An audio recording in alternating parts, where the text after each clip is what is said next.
कर्जों की दलदल में इस वक्त फंसे हुए हैं, करप्शन और दूसरी टैक्स की चोरी की वजह से। आपको ये फिक्र नहीं करनी चाहिए अब करप्शन की, तो उसको तो हम छोड़ेंगे नहीं।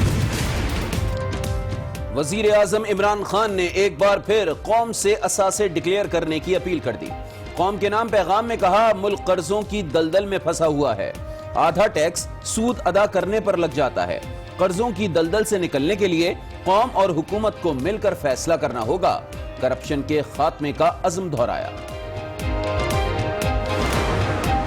अपने जो पैसा घर में रखा हुआ है, डॉलर रखे हैं, जो सोना रखा है, बेनामी असासे या बैंक अकाउंट्स हैं, सबको आप डिक्लेयर कर सकते। हम हर साल 8,000 अरब रुपए से ज्यादा इकट्ठा कर सकते। आपके सामने मुश्किलात ना है। FBI के पास सारा वो डेटा अवेलेबल है।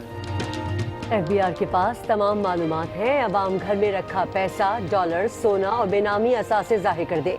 नहीं चाहता अवाम को मुश्किल हो। वज़ीर आज़म इमरान खान ने साफ बता दिया। अपने पैगाम में कहा, कौम फैसला कर ले तो हर साल 8,000 अरब का टैक्स जमा कर सकते हैं।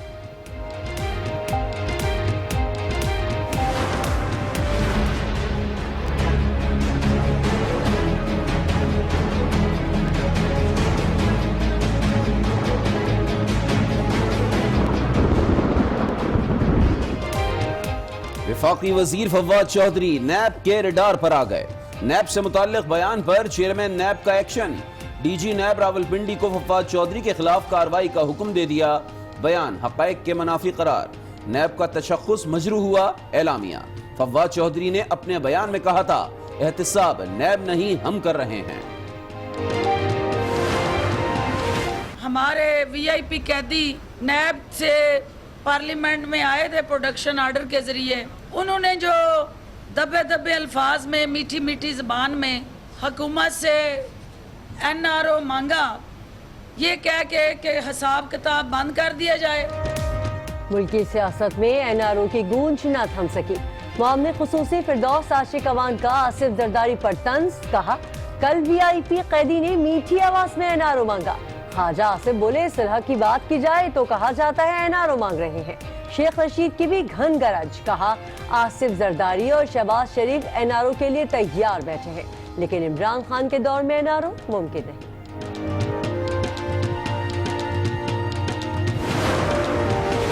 NRO लेना होता तो मैं यहाँ होता ही नहीं। ना वो आया है पावर में, ना वो जाएगा पावर में। उसका तो एक ही सिलसिला है कि जो लाया है वो जाएगा। वजीर आजम के पास NRO देने का इख्तियार ही नहीं। अगर NRO होता तो यहाँ नहीं होता। साबिक सदर की गुफ्तगू। इमरान खान के साथ बैठने का इम्कान मुस्तरद कर दिया। आसिफ जरदारी के रिमांड में 11 रोज की तौसी। एक ही बार 90 दिन का रिमांड दे दें। आसिफ जरदारी का अदालत में तबसरा।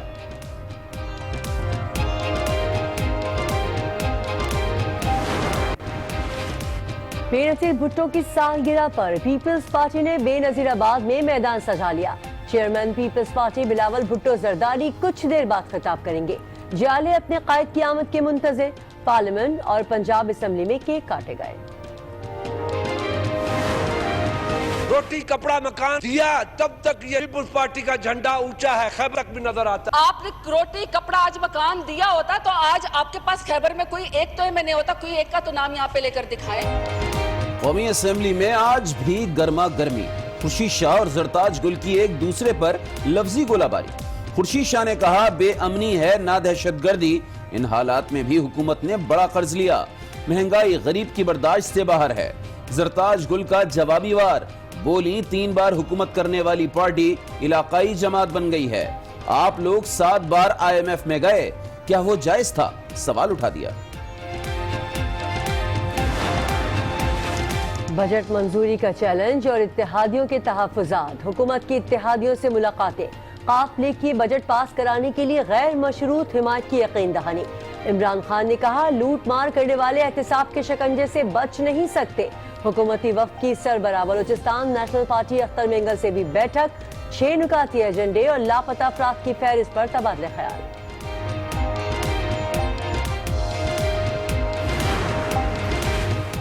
मुल्क को कर्जों में धकेलने वालों का एहतिसाब। हाई पावर इंक्वायरी कमीशन का नोटिफिकेशन जारी।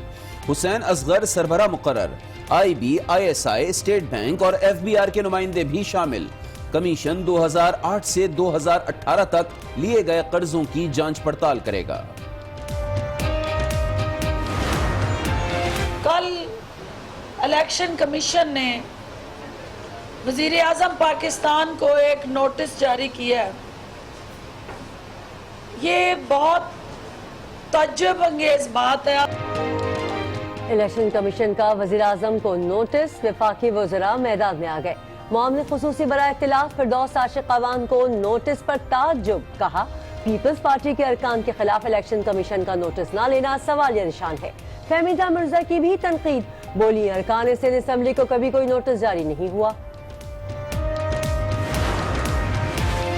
خیبر پختونخوا کے ضم شدہ قبائلی اضلاع میں انتخابات، الیکشن کمیشن کی انصاف روزگار اسکیم پر عمل درآمد روکنے کی ہدایت، چیف سیکرٹری اور سیکرٹری خزانہ کو اسکیم کے لیے فنڈز منجمد کرنے کے احکامات جاری کر دیے ہیں۔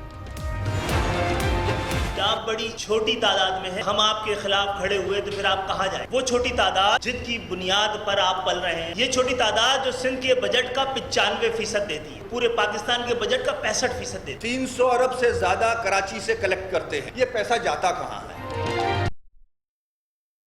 پیپلز پارٹی پر متحدہ رہنما کہا صوبے کے اشیاء خرچ کیے جا رہے ہیں، ذرا خود کام کرتے ہیں نہ کرنے دیتے ہیں۔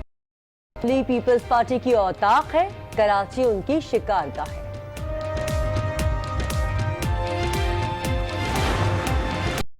حیدرآباد گاڑی میں تصادم کے بعد ٹرینوں کا شیڈیول بری طرح متاثر، سندھ کے مختلف ریلوے اسٹیشنز پر ٹرینیں 6 سے 8 گھنٹے تاخیر کا شکار، مسافروں کا کوئی پرسان حال نہیں۔ شیخ رشید نے واقعے پر قوم سے معافی مانگ لی۔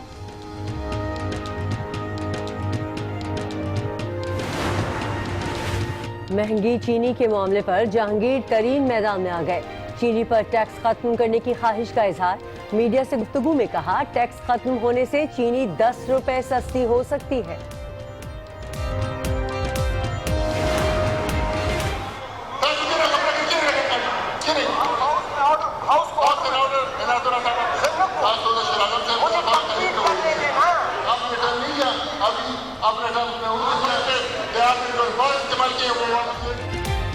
خیبر پختونخوا اسمبلی کا ہنگامہ خیز اجلاس، اپوزیشن اور حکومتی ارکان کے ایک دوسرے کے خلاف نعرے، مکے لہرا کر غصے کا اظہار کیا گیا، غیر پارلیمانی الفاظ کے استعمال پر پی ٹی آئی کی خواتین کا واک آؤٹ۔ امیر قطر شیخ تمیم بن حماد الثانی کل 2 روزہ دورے پر پاکستان پہنچیں گے، 2 طرفہ تعاون کی یادداشتوں اور معاہدوں پر دستخط ہوں گے۔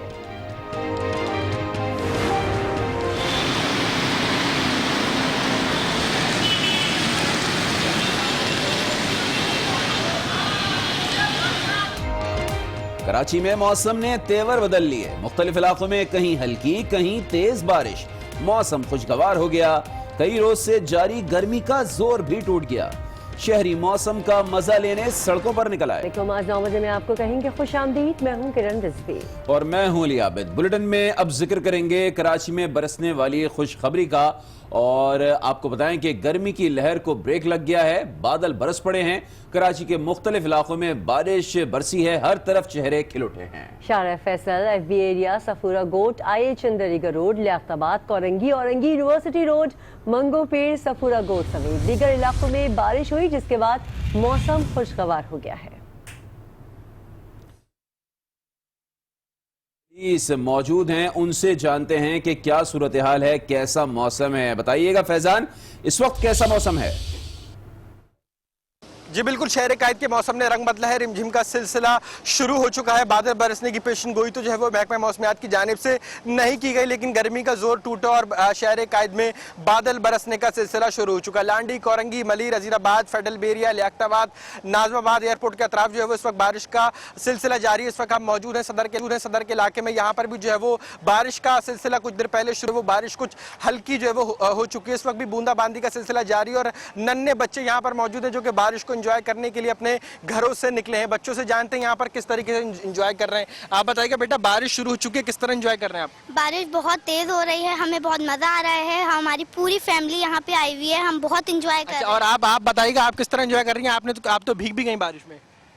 मुझे भी बहुत मज़ा आ रहा है और हम बहुत एंजॉय कर रहे हैं। जी बिल्कुल, ये नन्हे बच्चे हैं जो कि बदलते मौसम को एंजॉय करने के लिए अपने घरों से निकले हैं। अहले खाना के हमरा ताहम मुख्तलिफ इलाकों में बारिश का सिलसिला शुरू हो चुका और जो गर्मी की शिद्दत थी उसमें काफ़ी कमी वाक़ हुई है। गुज़िश्ता हफ्ते देखा गया शहर कायद में हीट स्ट्रोक का जोर रहा। गर्मी की शिद्दत से जो है वो शहरी काफ़ी परेशानी में जो है वो मुब्तला दिखाई दिए, लेकिन अब मौसम ने रंग बदला और शहर कायद के मुख्तलिफ इलाकों में इस वक्त भी बारिश का सिलसिला जारी है। जी अब आपको अहम खबर देंगे। फाइनेंशियल एक्शन टास्क फोर्स ने पाकिस्तान को ग्रे लिस्ट में बरकरार रखने का फैसला कर लिया है। FATF के मुताबिक पाकिस्तान का नाम अब भी ग्रे लिस्ट में ही रहेगा। पाकिस्तान ने ग्रे लिस्ट से निकलने के लिए बहुत से इक़दाम किए थे, जबकि FATF को पाकिस्तान से उठाए गए इक़दाम से आगाह भी किया था। इसी हवाले से मजीद जानते हैं आज जिसके नुमाइंदे नवीद अकबर से इस वक्त हमारे साथ लाइन पे मौजूद हैं। नवीद, बताइएगा, पाकिस्तान ने तो बहुत सारे इक़दाम किए थे ग्रे लिस्ट से निकलने के लिए, तो फिर FATF ने ये फैसला क्यों किया?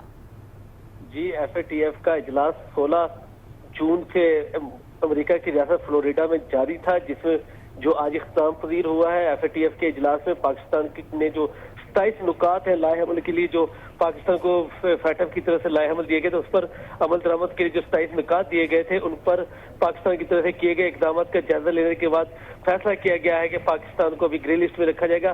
भारत की तरफ से इस इजलास में भरपूर कोशिशें की गई कि पाकिस्तान को ब्लैक लिस्ट में डलवा दिया जाए, जिसके लिए भारत ने भरपूर लॉबिंग की, लेकिन पाकिस्तान की सफारती कोशिशें कामयाब हुई और पाकिस्तान ने जो इकदाम किए थे उनका जायजा लेने के बाद ये फैसला किया गया कि पाकिस्तान को ग्रे लिस्ट में ही रखा जाएगा। ये भी पाकिस्तान की एक बड़ी कामयाबी है, क्योंकि पाकिस्तान को ग्रे लिस्ट से ब्लैक लिस्ट में डलवाने के लिए भारत ने भरपूर लॉबिंग की हुई थी। FATF का जो हतमी इजलास है अक्टूबर में होगा, जिसमें फैसला किया जाएगा कि पाकिस्तान को ग्रे लिस्ट से।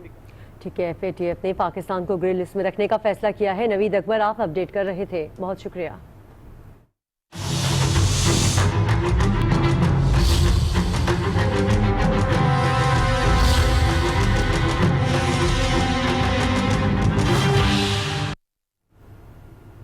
और अब जिक्र वज़ीर आज़म के कौम से खिताब का, जिसमें उन्होंने कर्ज से निकलने का रास्ता बता दिया है। उनका कहना था कि जब तक हुकूमत और अवाम एक पेज पर नहीं आएंगे, कर्ज की इस दलदल से हम नहीं निकल पाएंगे। उन्होंने एक बार फिर कौम से अपील की कि एसेट डिक्लेरेशन स्कीम में ज्यादा से ज्यादा हिस्सा लेकर फायदा उठाएं। हम कर्जों की दलदल में इस वक्त फंसे हुए, करप्शन और दूसरी टैक्स की चोरी की वजह से। आपको ये फिक्र नहीं करनी चाहिए अब करप्शन की, तो उसको तो हम छोड़ेंगे। कर्जों की दलदल से कैसे निकला जाए, मुल्क को पैरों पर कैसे खड़ा किया जाए, वजीर आज़म इमरान खान ने कौम को नुस्खा बता दिया। मैं आपके लिए एक स्कीम लेके आया हूं, वो है कि अपने असासे डिक्लेयर करें और ये 30 जून तक है। इस स्कीम से आपको मौका मिलता है कि आपने जो पैसा घर में रखा हुआ है, जो डॉलर रखे हैं, जो सोना रखा है, जो आपके बाहर असासे हैं, जो आपके बेनामी असासे या बैंक अकाउंट्स हैं, इन सबको आप डिक्लेयर कर सकते हैं। वजीर आज़म ने मुल्क से टैक्स चोरी खत्म करने के लिए कौम की मदद मांग ली। टैक्स की चोरी खत्म करने के लिए मुझे अब आपकी जरूरत है। कौम मिलके गवर्नमेंट के साथ ये फैसला नहीं करेगी कि हमने ये मिलके इस कर्जों की दलदल से निकलना है, हम नहीं निकल सकते। अगर कौम फैसला कर ले, हम हर साल 8,000 अरब रुपए से ज्यादा इकट्ठा कर सकते हैं। वजीर आज़म का कहना था, नहीं चाहता लोगों को मुश्किलात हों, इसीलिए एसेट डिक्लेरेशन स्कीम से फायदा उठा लें। FBR के पास सारा वो डेटा अवेलेबल है, और अगर आप FBR की मालूमात वेबसाइट पर चले जाएंगे, आप अपना डेटा, आपको पता चल जाएगा कि क्या क्या चीजें अब हमारे पास आ गई हैं। मैं नहीं चाहता का सामना करना पड़े, इसलिए मैं चाहता हूं कि इसका फायदा उठाएं। वजीर आज़म ने 30 जून आखिरी तारीख भी याद दिलाई और वाजे किया, टैक्स चोरों को किसी सूरत नहीं छोड़ा जाएगा। असासे जाहिर करने की स्कीम के लिए ऑनलाइन प्रोफाइल सिस्टम का इजरा कर दिया गया है। चेयरमैन FBR कहते हैं, आज से आवाम को डेटा तक रसाई दे दी गई है। शहरी शनाख्ती कार्ड की बुनियाद पर ऑनलाइन मालूमात ले सकेंगे। 10 साल में कितना कर्ज लिया, क्यों लिया और कहां खर्च किया, हुकूमत ने तहकीकाती कमीशन की तश्कील का नोटिफिकेशन जारी कर दिया है। 12 रुकनी कमीशन के सरबराह हुसैन असगर होंगे। कमीशन में नैब, FIA, FBR, ISI, state bank, SECP, FIA और ऑडिटर जनरल समेत वजारत खजाना के स्पेशल सेक्रेटरी शामिल होंगे। कमीशन को फॉरेंसिक ऑडिटर्स और आलमी सतह के माहिरीन को शामिल करने का भी इख्तियार हासिल होगा।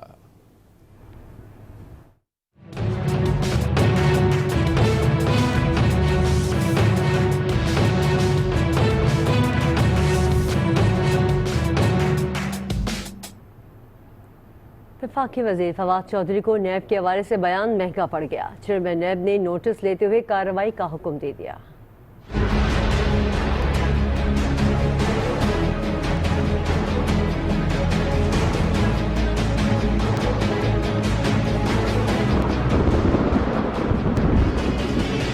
वफाकी वजीर फवाद चौधरी का मुतनाज़ बयान, नैब ने कर दिया फौरी कार्रवाई का ऐलान। चेयरमैन नैब जावेद इकबाल ने वफाकी वजीर के बयान को मुस्तरद करते हुए उनके खिलाफ कानूनी कार्रवाई की हिदायत की और task DG NAB Rawalpindi Irfan Mangi को सौंप दिया, जो पैमरा से तफसीलात लेकर कार्रवाई करेंगे। तर्जुमान नैब ने कहा कि फवाद चौधरी के बयान से नैब का तशख़्ख़ुस मजरूह हुआ। ये बयान नैब की तहकीकात में रुकावट बन सकता है। फवाद चौधरी ने निजी टीवी के प्रोग्राम में कहा था कि एहतसाब नैब नहीं, हम कर रहे हैं। मुल्की सियासत में फिर एनआरओ का शोर है। हुकूमत अपोजिशन रहनुमाओं पर एनआरओ मांगने का इल्जाम लगा रही है तो अपोजिशन तरदीद कर रही है। इल्जाम लगता है कि एनआरओ मांग रहे हैं। एनआरओ तो इमरान खान के दौर में मुमकिन नहीं है। मुल्की सियासत में एक बार फिर एनआरओ की गूंज। मुआविन खुसूसी इत्तलात ने फिर अपोजिशन पर एनआरओ मांगने का इल्जाम लगा दिया। ख्वाजा आसिफ ने भी फौरी जवाब दिया और हाथ झाड़ लिए। हम कोई सुलह सफाई की या अमन की बात करें तो उसका मतलब जो है कुछ और लिया जाता है और वो समझते हैं कि पता नहीं इल्जाम लगता है कि एनआरओ मांग रहे हैं। शेख रशीद ने तो साफ साफ कह दिया, इमरान खान के दौर में ऐसा मुमकिन नहीं। एनआरओ तो इमरान खान के दौर में मुमकिन नहीं है। मैंने कौम को 2 लफ्ज दिए थे, नंबर 1 डील, नंबर 2 ढील। ढील के लिए शहबाज शरीफ और बीबी फरियाल जो हैं वो बेहतर ऑप्शन है। एनआरओ होगा या नहीं ये तो अलग बात है, लेकिन इस पर बयानबाजी जारी है। इमरान खान के पास एनआरओ देने का कोई इख्तियार नहीं। मुस्तकबिल में